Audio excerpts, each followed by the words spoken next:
Everybody, let me talk in this video about how we do install Python in Windows machine. So first of all, go to Python www.python.org/download and download last version of Python. Now here I have Python 3.6. Just click on it and download it. I already downloaded to save my time. So if I go to the download, I will see this Python. Just do double click on it and let me install step by step. If you see, I see this page. So make sure to add this feature, add Python to path. So it will allow you to add Python to your path. So make sure to check it. Then click install. It will take some time until you install Python in your PC.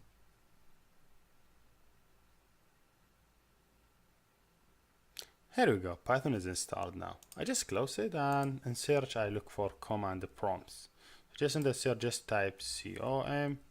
He will find this tool for you, command prompt. I will type Python in this way, okay, and enter.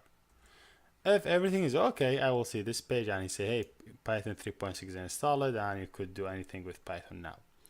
If by any chance you cannot see this one, if you are using Windows 7 or XP or whatever, so you have to do one additional step. If you don't see this tool and he say Python is not recognize internal or external command, what you have to do, just go where you installed Python.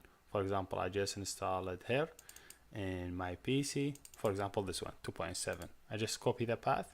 So make sure you just click right and copy the path and go to your PC, click right, my computer, properties, then go advanced system setting.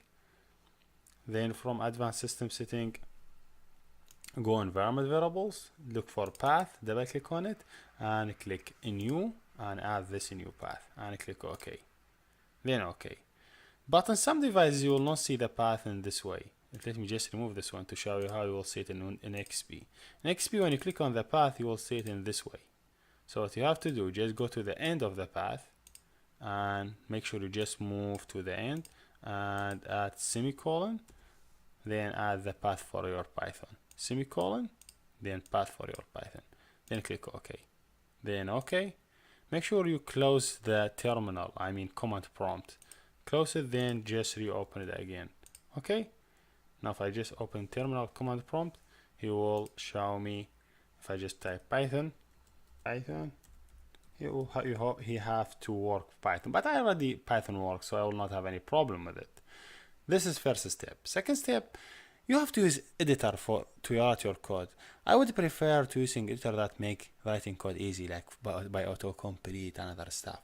So I would suggest using PyCharm for first month. So first of all, make sure you go to this page, JetBeans, www.jetbeans.com/PyCharm, and click on download and download the PyCharm community, and it's just step by step until you install it. Really easy. Just double click on PyCharm and install it. By the end you will have this application in your desktop.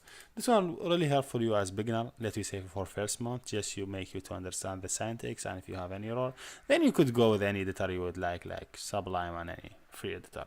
But I would really recommend for first month use PyCharm, and I would use it in my tutorial because it's really easy to follow the code and type everything. Yes, here we done, and I think we are ready to start writing our code. Let's go forward.